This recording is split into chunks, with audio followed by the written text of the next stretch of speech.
for a while because they banned my channel because I was giving content that I wasn't supposed to give, and I don't want to mention any names, but yeah, I was banned for a couple of weeks. I was in YouTube jail. Yeah, this is Tony also knows boxing. Thank you for tuning in. Sorry I wasn't available for a while. I was, like I said, I was punished for sharing content that's copywritten, and I learned my lesson. I don't want my channel to go down, so I'm gonna be more careful, more mindful. Yeah, you're tuning into Tony also knows boxing. Subscribe to my channel. A lot of things been going on in boxing, but it's too much of a soap opera. A lot of things like Shakur Stevenson, he was supposed to fight William Cepeda.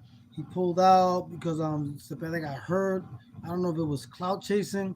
So I don't know when Shakur Stevenson's gonna fight, but Shakur Stevenson is supposed to fight sometime this year. And Lamont Roach was supposed to fight Tank Davis. I think it's scheduled for March 1st, but at the same time, Tank is saying that the fight is canceled. So a lot of soap opera stuff, and I don't feel like that's a fight that the fans want to see. As far as Lamont Roach, no one really knows who he is. They were in the amateurs, or there's a competition between the two neighborhoods where they're from. I'm not really interested in that. I'm interested in competitive boxing fights, and I feel like there's a lot of like rumors, like people saying they're gonna fight this person. Another boxer like Jerron Boots Ennis, he was supposed to fight Virgil Ortiz, but he didn't fight him. Like Virgil Ortiz challenged Jerron Boots Ennis. I don't know if that was clout chasing, but um, they say that Jerron Boots Ennis refused to fight him, and I don't know how true that is. It could be true, but I think a lot of people, a lot of boxers call each other out now just to gain clout and get some people paying attention to them, get their name out there, be relevant. But at the end of the day, they were supposed to make a fight with Xander Zayas and Virgil Ortiz, since Jerron Ennis wasn't able to fight you know Virgil Ortiz. So then Virgil Ortiz made he asked then I think Virgil Ortiz team approached Xander Zayas about the fight, and he made the decision in 1 minute. He said yes, and everybody was thinking that that fight was going to happen, and that fight never happened. So it's just a lot of rumors, a lot of soap opera drama, but nobody really fights anybody. And I just feel like people got to stop using each other's names, just to get their name out there. Just fight each other instead of calling each other out. Actually fight each other, make it happen. That's what they do now. That's what they do. They call each other out and then never fight each other. So that fight got pulled out as well. Xander Zayas is not going to fight Virgil Ortiz. Virgil Ortiz decided he's going to fight Madrimov, the guy that gave Terrence Crawford a good fight. I don't think he beat Terrence Crawford at all.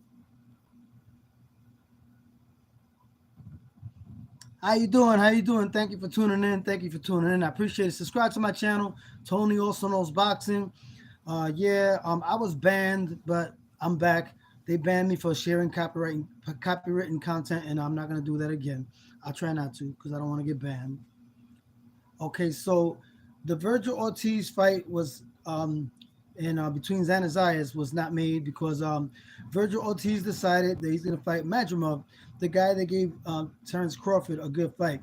I don't think he beat Terrence Crawford, or like like everybody else is, like a lot of people are saying that they just because he gave him a competitive fight doesn't mean that he beat Terrence Crawford. I think Terrence Crawford did enough to win, and there's no shame in having a close fight with a fighter like that with only 10 fights, because he's had, like, I don't know how many fights, but like over 100 fights or a little less in the amateurs. So Madrimov was somebody that had some pedigree, and fighters that have a lot of fights in the amateurs, it's like if they actually fought for the pros, because there's a lot of experience. So he already had a lot of experience with the 10 fights that he had in the pros. Don't be misled by the record. He did have amateur pedigree, and that makes up for the 10 fights that he had when he fought Terrence Crawford. So I feel like that's a lame excuse to say that he only had 10 fights. That's what Teofimo Lopez says. and Teofimo Lopez is trying to like get a big fight before he retires because he's not the same fighter he was a few years ago, and he's not the same at the 140-pound division. Which brings me to the fight of Subriel Matias versus Teofimo Lopez. Subscribe to my channel. Subscribe to my channel. Tony also knows boxing. Subscribe. Subscribe. Help me get to 1,000. I appreciate everybody tuning in. I'm giving you the real, unadulterated, raw facts and great boxing content. I feel like Teofimo Lopez is at the last stages of his career. He's a very talented boxer. Don't get me wrong. He's got boxing pedigree, but he doesn't have it mentally the way he did in the past when he beat Lomachenko. Which I was a really big fan of Teofimo Lopez. But when he started looking for excuses and he hasn't been looking like the way he used to look, and when he lost to the guy from Australia, when he lost to him,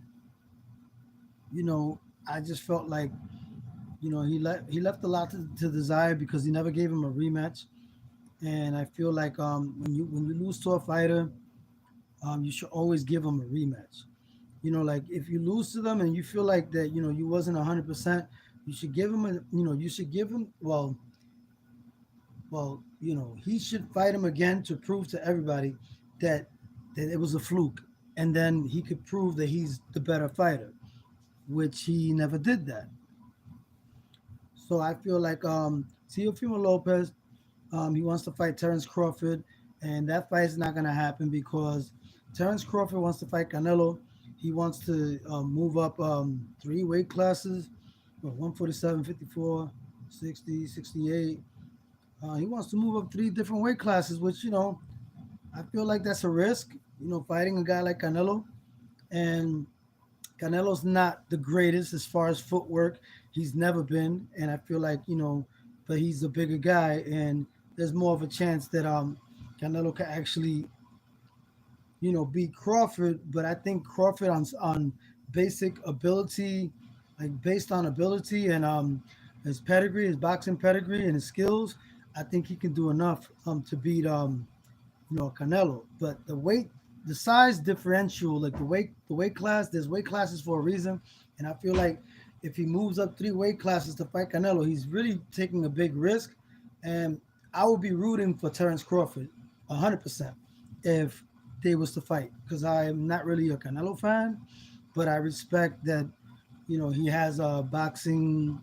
He's accomplished somewhat some greatness, but not really like the way they did in the 90s. Like, the fighters that Canelo has beaten, the most talented fighter that he's won and beat was Golovkin and Daniel Jacobs.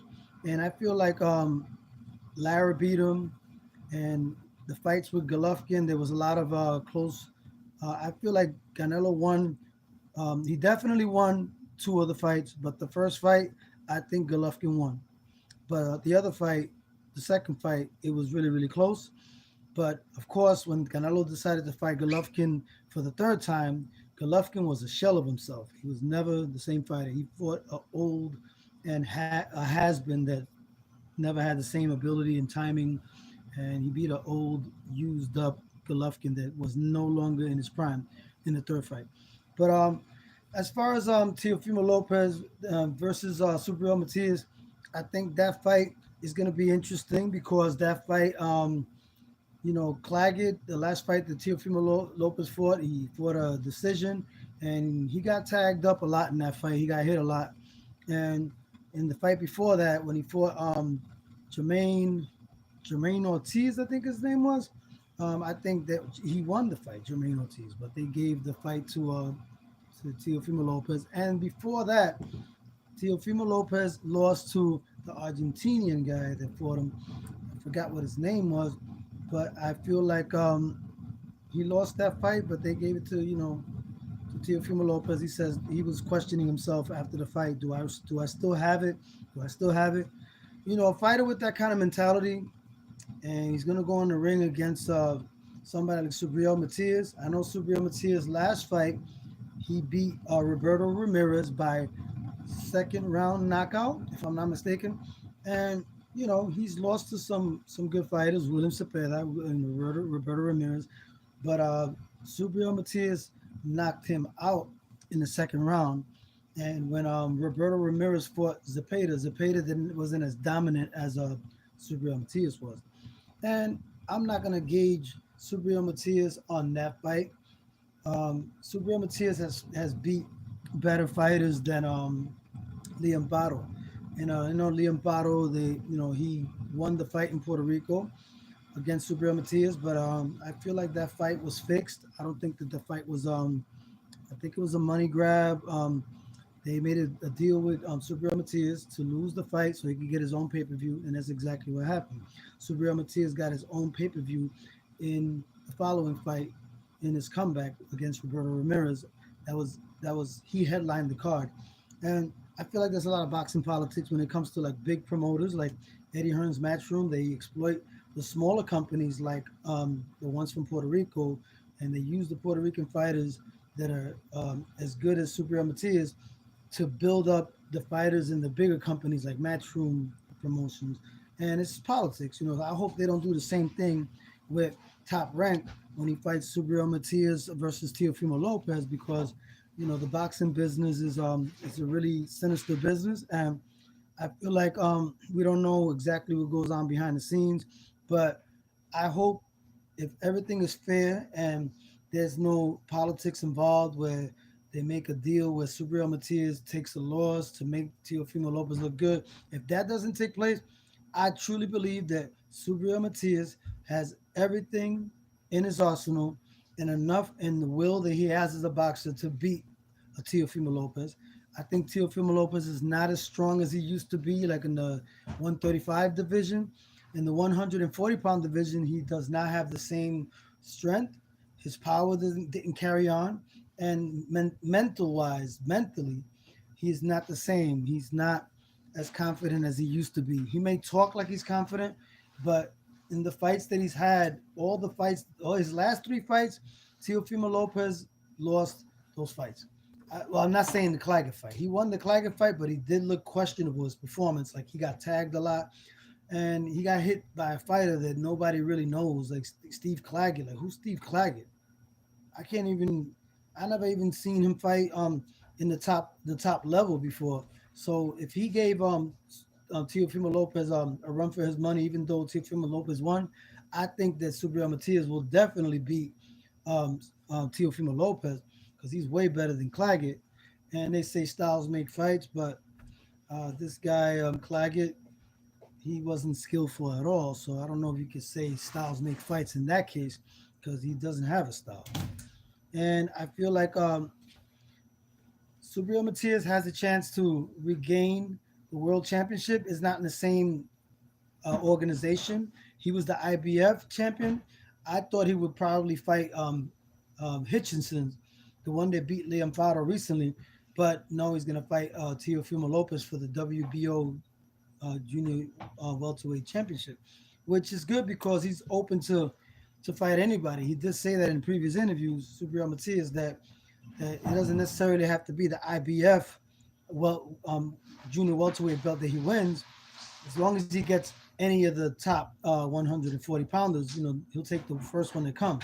So it just shows a lot of heart from Subriel Matias's part, and that rhymes. I like that. Yeah. So yeah, subscribe to my channel. Tony also knows boxing. Subscribe to my channel. Don't be afraid to subscribe.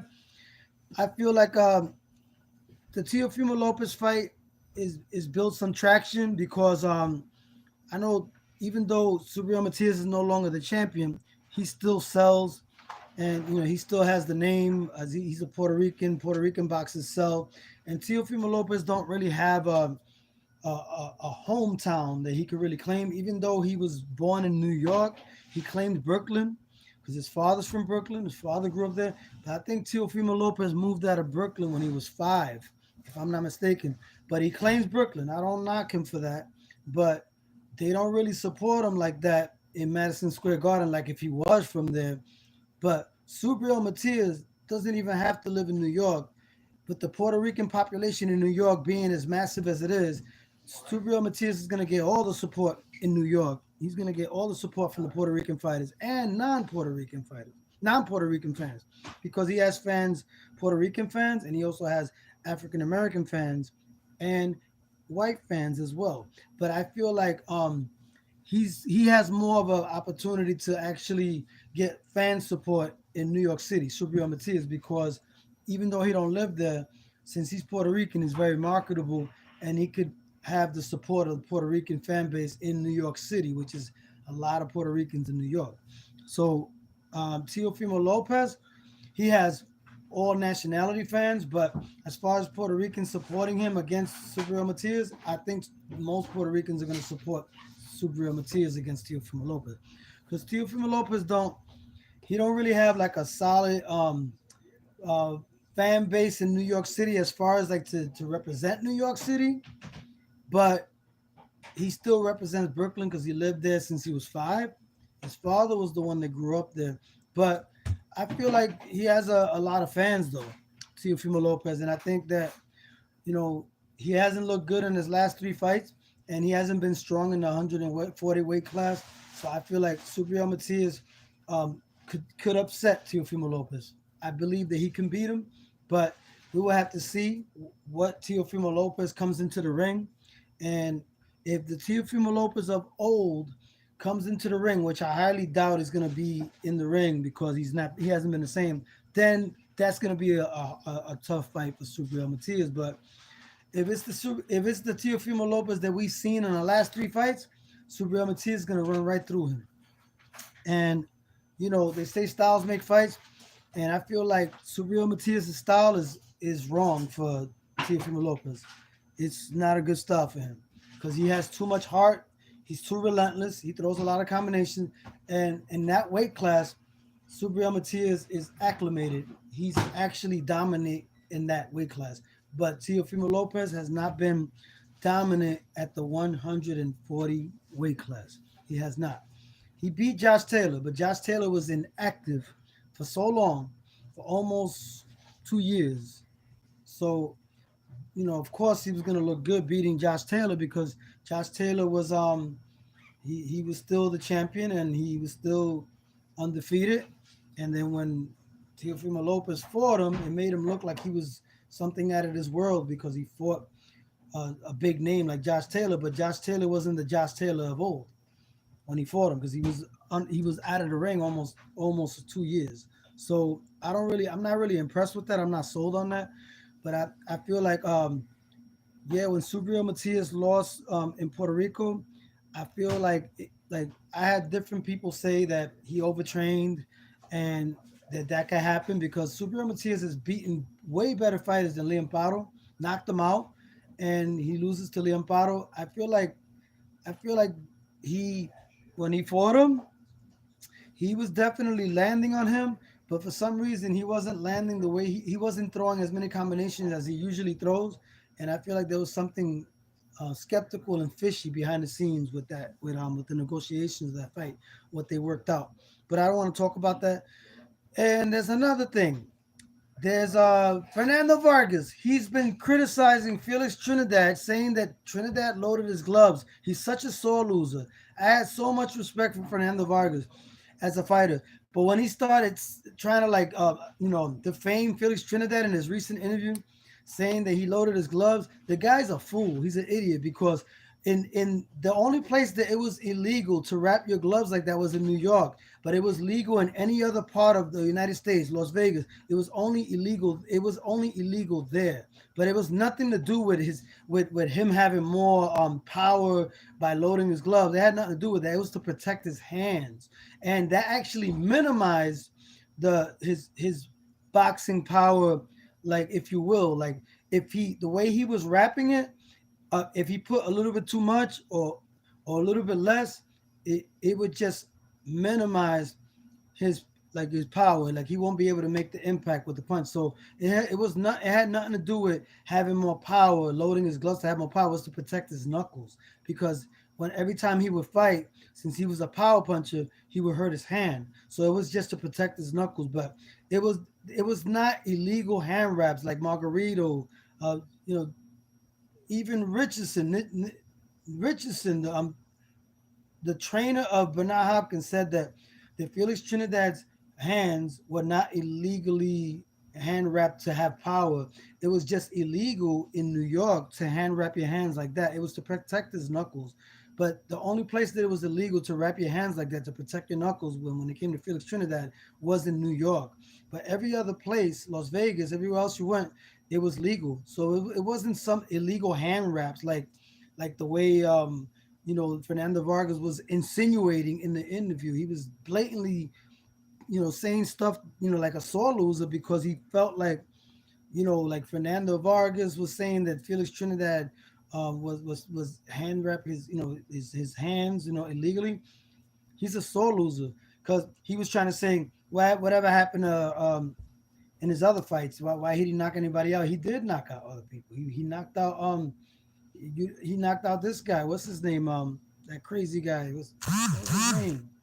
Um, the guy that they used to always drink and smoke cigarettes before he went into the fights. And he beat Vernon Forrest. Anybody knows who I'm talking about?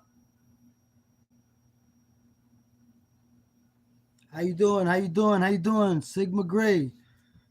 Thanks for tuning in. Thanks for tuning in. Subscribe to the channel. Tony also subscribe to the channel. Mayorga. Yes, Mayorga. Thank you, thank you. Yes, Mayorga. When Felix Trinidad fought Mayorga, Ricardo Mayorga, he knocked him out, and he didn't have no that hand wraps like that because he was fighting in New York. So it's a lot of bull crap coming from Fernando Vargas. He's a sore loser.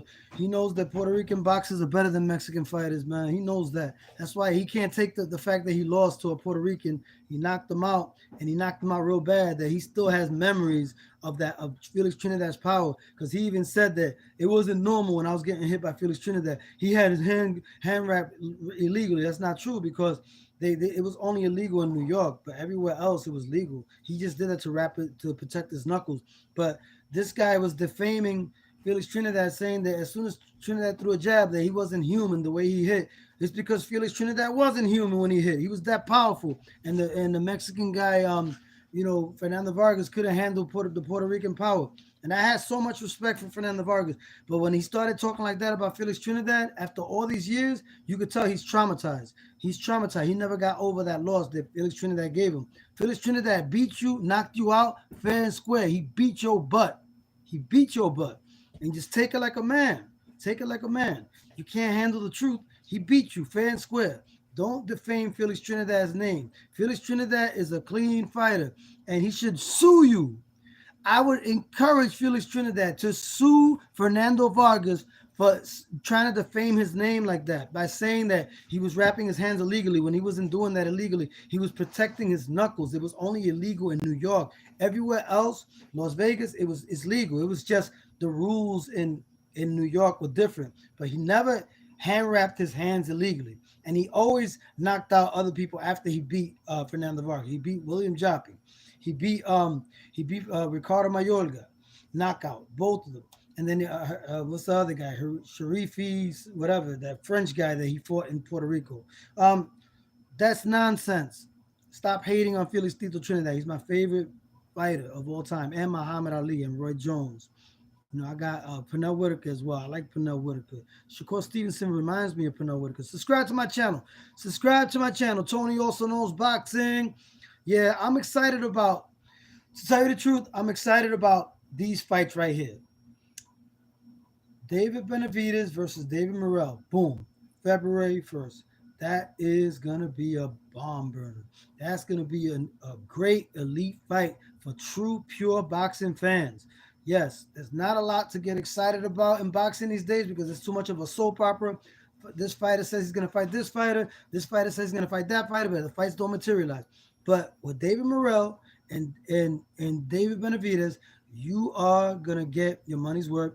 And that's a fight. It's not a soap opera. It's a real boxing, pure, fan-friendly boxing fight. Two knockout artists. And that's a good fight. And the Subriel Matias fight versus Teofimo Lopez, I'm looking forward to that. I hope there's no boxing shenanigans behind the scenes where it's all about the big promoter versus the small promoter, because boxing is a business. But hopefully, it doesn't turn out like that. And I feel like on paper and on what I saw in the ring from Teofimo Lopez's last three fights and what I saw from Subriel Matias' last three fights, Subriel Matias has more in the tank than Teofimo Lopez. I said it. Tony also knows boxing. I said it. You heard it here first. And I feel like Subriel Matias got to get his just due. And I feel like he's got to redeem himself. If he beats Teofimo Lopez, which I think he will beat him, but we don't know what Teofimo Lopez is going to come in the ring. You never know. He might come in hungrier and more determined. It could be, a really, really good fight where the one with the most determination and the most strongest will and who throws the more relentless combinations without stopping and they can take the punch. I feel like Subriel Matias is the one that can actually upset Teofimo Lopez. If Teofimo Lopez wins and rises to the occasion, he does have that ability, that boxing ability that Subriel Matias doesn't have. But I don't think he's a Mayweather or Pernell Whitaker. I feel like he was a power hitter at 135, but he doesn't have the same power at 140. So I feel like Subriel Matias is definitely, in my eyes, I think he's gonna win by knockout or he's gonna just knock him down a couple of times. I think that Subriel Matias got what it takes to beat this guy. Yes, subscribe to my channel, Tony also knows boxing. Don't be afraid to press that subscribe button. Subscribe to my channel. Teofimo Lopez will make. Let me read this. Teofimo Lopez will make this look like Mosley versus Margarito. No, I don't think so. He's not. He doesn't have the power at that weight class. Teo will earn the support of the Puerto Ricans. Okay, keep dreaming. Keep dreaming. Low nose boxing. I appreciate your comment, brother. You're entitled to your opinion, but I feel like Teofimo Lopez ain't built like that at the 140-pound division. I mean, he was built like that at 135, but for some reason, after he lost to what's that Australian guy that he lost to? Can you help me with his name? You know who he lost to, right? The Australian guy, the one that fought Devin Haney twice. He lost to him, and he never avenged that loss. And I feel like it says a lot about Teofimo Lopez. Like if he couldn't beat that guy from Australia, what makes you think he's gonna beat Subriel Matias? I know styles make fights and everything, but that Australian guy is nowhere near as good as Subriel Matias. Um, you know, tell me, man. Low nose boxing. Come on, man. I want to hear your feedback. Yeah, that's true. Tio is with Eddie Reynoso, and he is getting better. And you talking about Cambosis? Yep, Cambosis from Australia. Yep, Australia. He lost twice to Devin Haney. He was a hype job, and he beat Teofimo Lopez with no problem. Okay, he was sick, so you're gonna give an excuse that he had asthma. I mean, you can say whatever you want, but at the end of the day, Teofimo Lopez lost. He lost to Cambosis, and he never avenged that loss. But I appreciate you commenting, my brother. I appreciate that. But I feel like Subriel Matias is a different animal.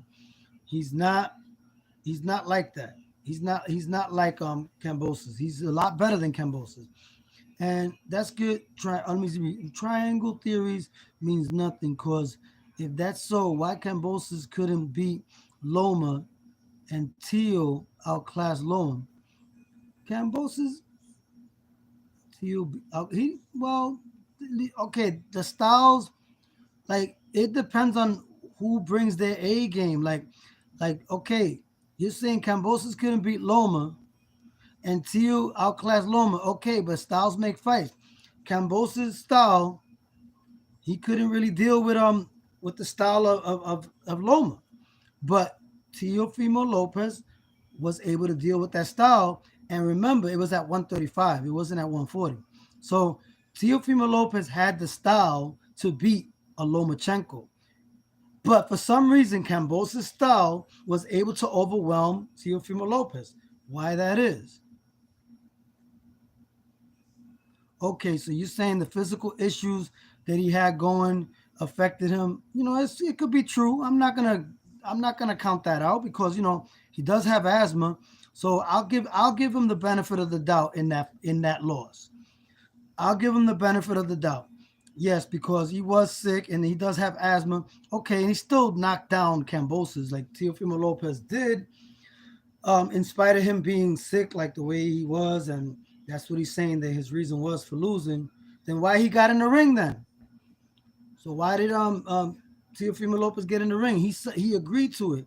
So I don't know. A lot of times I feel like boxers look for excuses, but maybe he felt that he could pull it through even in spite of him being sick, Teofimo Lopez. But I feel like like that's all smoke and mirrors. At the end of the day, he got a loss by Cambosis. Okay, I I'll give him the benefit of the doubt, but at the end of the day, that was at 135 pounds. And if he's gonna fight somebody like Subriel Matias, it's a different weight class. It's 140. And Teofimo Lopez has not looked good in his last three fights. Let's be real. Let's be honest. His last fight, Claggett, he didn't look good in that fight. He won by unanimous decision, Teofimo Lopez. The fight before that with Jermaine Ortiz, Jermaine Ortiz really beat him. I mean, a lot of people want to say that he was running or this and that. He was boxing. He outboxed Teofimo Lopez. Let's be real. I don't care. This guy says punch drunk. He's a fan of Teofimo Lopez, but at the end of the day, he's buddy with Teofimo Lopez, so he's gonna be biased and say that Teofimo Lopez won and that Jermaine Ortiz was holding. But at the end of the day, like he just has too much of a personal relationship with Teofimo Lopez, so that's why Punch Drunk is not gonna admit that Teofimo Lopez got outboxed by Jermaine Ortiz. This is boxing. You hit and don't get hit. You still gotta appreciate the boxers that have the technique, the pedigree, like Shakur Stevenson. They hit and don't get hit. Like there's different styles in boxing. There's brawlers, power hitters, boxer punchers, puncher boxers. There's just pure technicians. But this is boxing. Boxing is a versatile sport. It's not just about you got punching power, you're gonna win the fight. But I feel like sometimes the different variables outweigh the other ones. Like sometimes a boxer could have a lot of skill, but he don't have the heart. And a boxer that has more heart than skill and throws a lot of combinations will win the fight against a fighter that has boxing skills. It just depends on the variables and who dominates each style the most. So it's a lot of different variables, but usually a boxer that can have boxing pedigree and have great defense and he's quick and he has a good chin could win the fight most of the time when he fights a brawler. But in this case, with Teofimo Lopez, he's the better boxer than Subriel Matias, but he's very questionable at the 140-pound division, and his mentality is not the same. Like he said, he doesn't have it. He like the last when he fought that Argentinian guy like 3 fights ago on ESPN, and he lost. I think he lost, but they gave the fight to Teofimo Lopez. He said, "Do I still got it?" His mentality is not the same anymore. Tio is special. He is the second best Latino we have behind Canelo. Uh, he's a great, talented boxer. I'm not gonna take nothing away from Teofimo Lopez. I was a fan of Teofimo Lopez, but when he started like looking for excuses, didn't want to fight Cambosis, give him the rematch, and then he don't fight Tank, he don't fight Shakur Stevenson, like he don't fight the guys that we want to see. But a lot of his boxing politics as well. But come on, like you want to fight Crawford. He don't deserve to fight Crawford. He didn't even beat Cambosis. Why would Teofimo Lopez deserve a fight with Crawford, with Buck Crawford, the greatest fighter pound for pound, number one, if he couldn't even rematch Cambosis? No, first get your rematch with Cambosis, beat him, and then talk about fighting Crawford. You gotta build himself up back to that status that when he fought Lomachenko, because like ever since he beat Lomachenko, he has been on a low with all his other victories. Ever since he lost to Cambosis, all his fights were questionable. Like he didn't look dominant. So I know Subriel Matias is gonna beat him. I know Subriel Matias is gonna beat him if he looks like that. If that's the fighter that Subriel Matias is gonna fight Teofimo Lopez, I see Subriel Matias beating him. And everybody that's pumping him up Yes, I say he is a great fighter. He's a great talent. I'm not taking nothing away from Teofimo Lopez, but the thing is, he has not been on a high. Like his performances were not at that level. Like Lomachenko, since he lost to Kambosos, he has not been active. He's been like already a year inactive, and he's gonna fight Subriel Matias. I feel like everything is on Subriel Matias' side to win. Subriel Matias won by second round knockout against Roberto Ramirez. I think it was last month.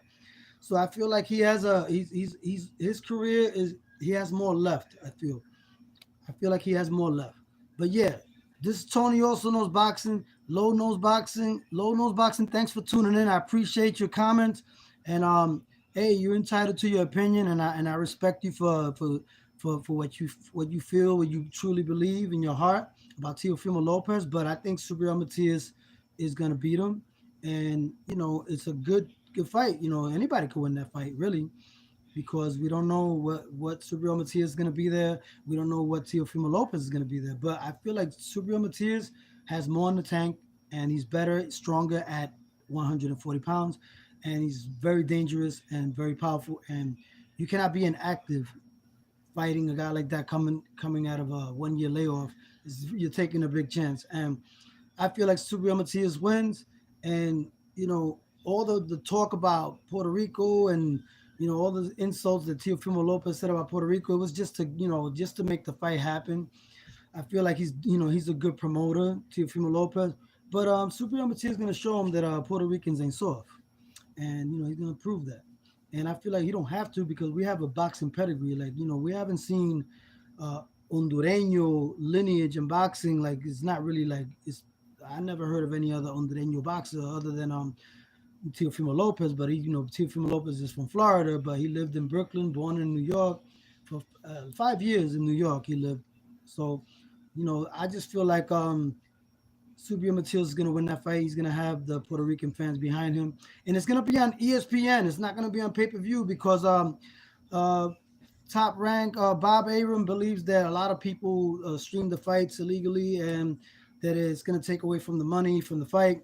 And that's true. That's true. Like pay-per-view, they could lose a lot of money, and I feel like that's good for the fans that they're putting it on ESPN.